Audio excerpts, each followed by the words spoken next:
Hello, everyone, and welcome to a brand new episode from the House of RADHA's podcast series WE-R1. I'm Lucia Kuprova, your presenter, and I will be taking you on a journey and speaking to a diverse range of industry leaders from the creative industry, music, education, and more. In today's episode, we're going to talk about news and trends concerning creative industries. Nowadays, the topics like diversity, inclusivity, and politics within the creative industries get more attention from the media. But still, there are people of different backgrounds who experience the lack of opportunities or even underrepresentation in the industries like fashion, music, and the entertainment. But the question for today we're going to discuss is, how do you frame an issue that many people may not see as being so urgent or serious because it isn't their lived experience? Today I'm very happy to be speaking to a multi-talented recording artist, musician, and music producer, Jahna Sebastian, who is also a founder of the record label Multivizion and the creator of the Alchemist TV. So today I'm honored to be sat speaking to a multi-talented recording artist and musician, music producer, Jahna Sebastian. Jahna is also a founder and she is owning her own record label, Multivision Music, and she's also the creator of the Alchemist TV. Hi, Jahna, and welcome. Hi, thank you so much for having me on the podcast today. We're glad you joined us today, and how are you? I'm doing great, thank you. I'm in my studio right now, as always, because my studio is in my house, and that is a part of my life and creativity. And Jahna, you've come from a multicultural background. You've got Indian and Russian heritage, and you're proudly presenting it through your creative journey. So can you share with us in what ways are you being inspired by your cultural background through your journey and work?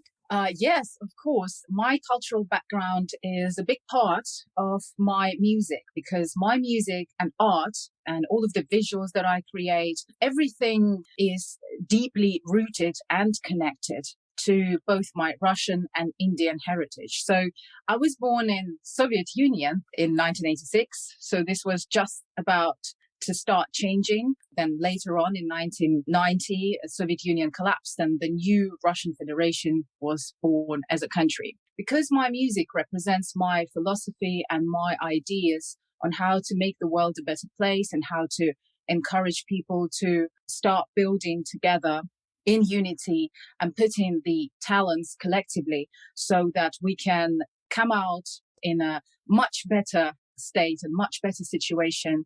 So because of that, of course, had a certain part in my life because I was growing up in these times of, on one hand, uncertainty and chaos, and on another hand, the exposure to many things that represented my culture and spirituality. So on the Russian side, of course, this was to do with my great grandmother, who is from Siberia, and the roots that we have over there. So those were the things that were a part of my life. Apart from that, of course, I played in Russian folk orchestra, an instrument called domra.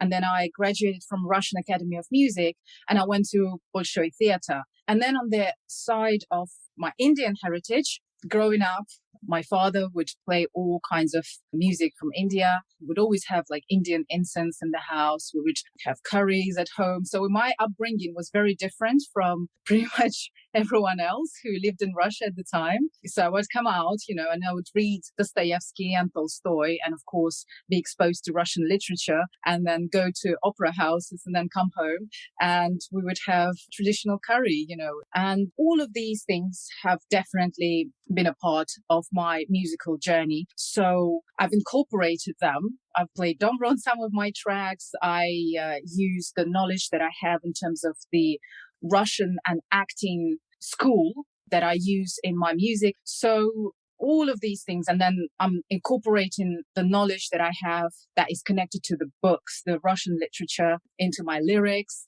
And in terms of my Indian culture, I've done a lot of fashion shoots, and I do incorporate different sounds into my music as well. I also have done meditation music, but the main connection is, of course, spiritual, and in every other way, going deep into the roots of it.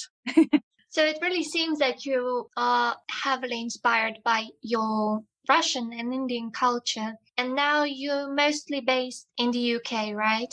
So Yes. when did you decide to leave your home country? I moved to London back in 2006.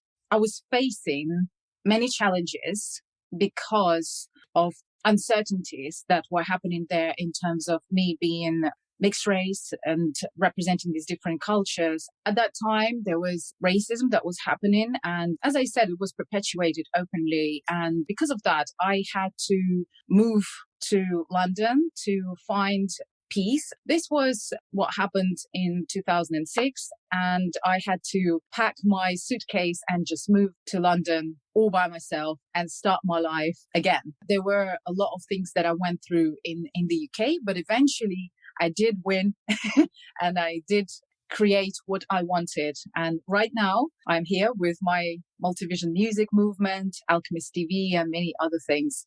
So you've come a really long journey to fight for the diversity and multiculturalism in the world, maybe in the creative industry. Last year, you became the Face of WE-R diversity leader. And for our listeners, the Face of WE-R is connecting powerful and diverse women for better cause. So what motivates you to be an advocate in the area of diversity, equality, inclusion, and what does it mean to you?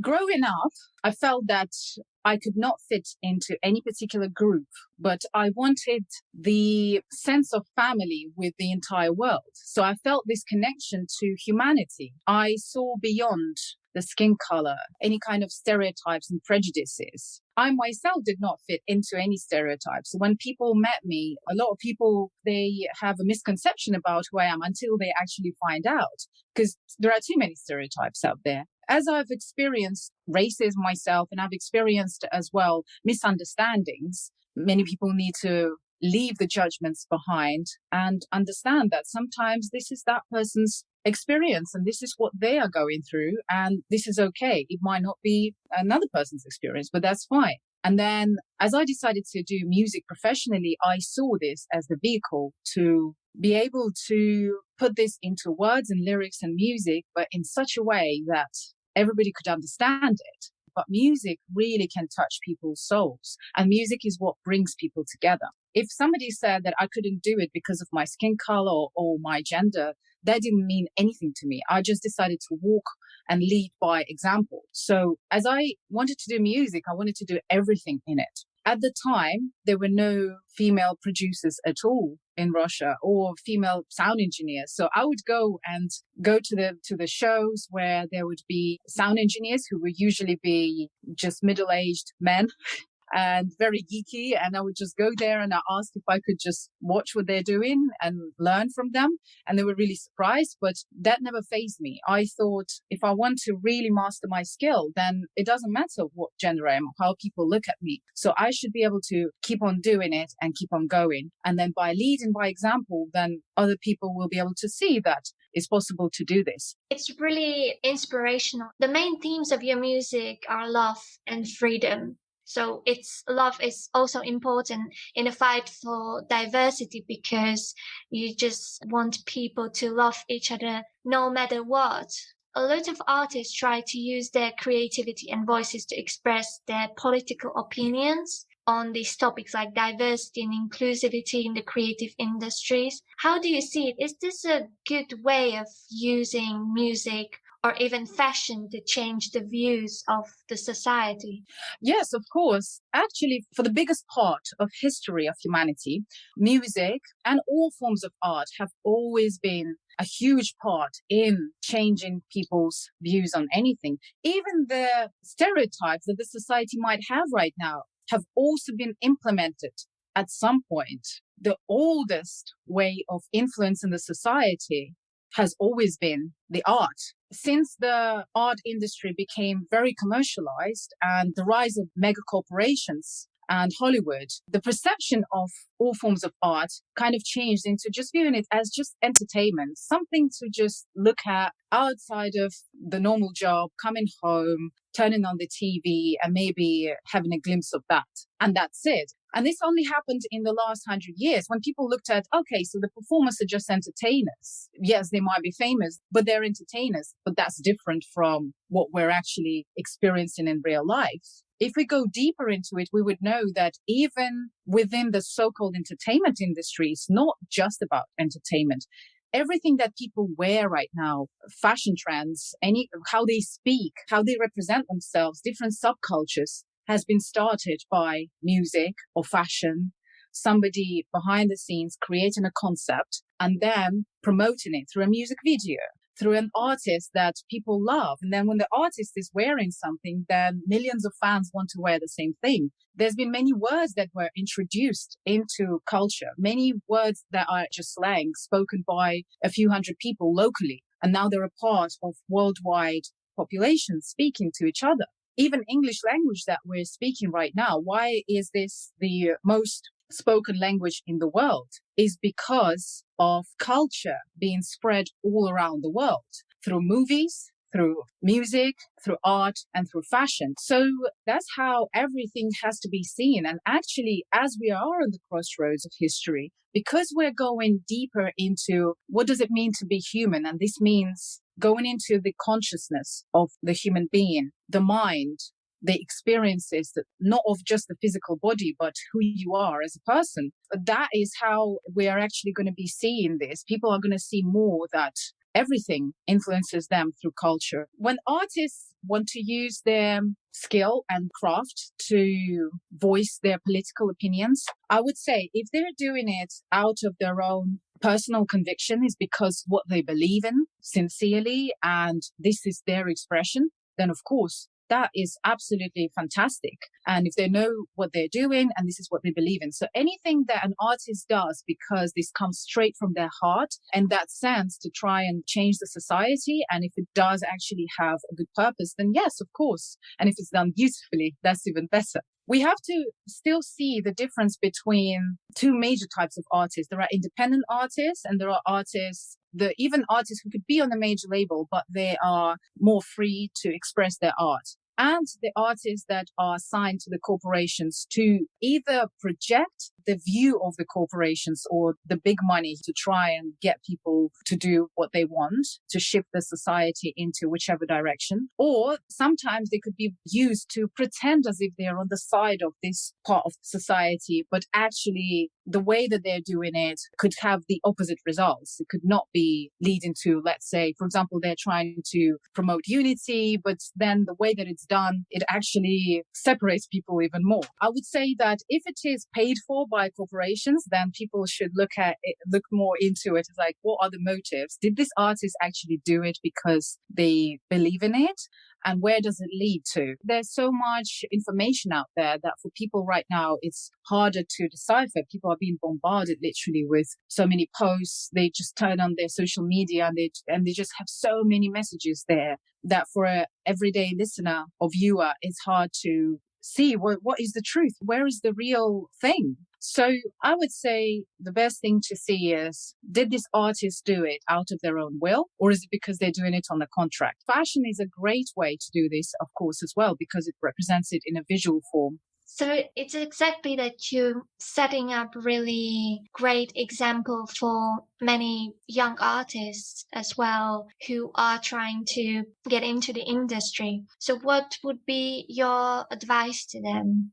I would say that they would need to first, of course, believe in themselves, because right now the dream of getting signed to a major label or some kind of big company is not really vital anymore. Right now, it's better to be independent, but for that, you need self-belief, discipline. You need to have a very straightforward course of action. You need to have your long-term goals. set out there? Where do you see yourself in terms of longevity, 10 years, 20 years ahead? Short term goals as well, so that when a person is representing themselves and they are offering to stand out, right, they are challenging the reality around them. So the realities could start throwing things at them and say, like, do you really want to do this? There might be people that don't believe in them, people that would be jealous of them. Somebody has a talent. That always happens. For an artist today, it's very important to keep on going, not be distracted by negative thoughts or negative people around them. And I would say that as well, the social media is like a two-sided coin. On one hand, it allows an artist today, like never before, to connect with the audiences directly and build their audience like that. On another hand, what I've noticed is that it can be very consuming. So instead of being creative and actually spending time on making what you're supposed to be making and then presenting it to the public, usually in the past, people would not expect an artist to constantly be available to respond to everything that people say about their art, right? The usual conception of an artist is like somebody who works alone or maybe in a small team, but they're by themselves and they're just creating they're making the magic, and then they're coming out and presenting it to the world. Now, I've noticed the shift in the past few years, because everything is so available. The artist is out there making a post, but then people start commenting, because most important for an artist right now as well, to stay focused. You don't have to respond to everything that people say online. It has never been the case in the past. You never had to respond to every single comment about your art. And for an artist, whenever they're creating, whatever they're making is very personal quite often. It's their soul. They're putting not just their time and work into it, but they're putting their soul and their very core being, their emotions into it. So it can be hurtful, but you don't owe anything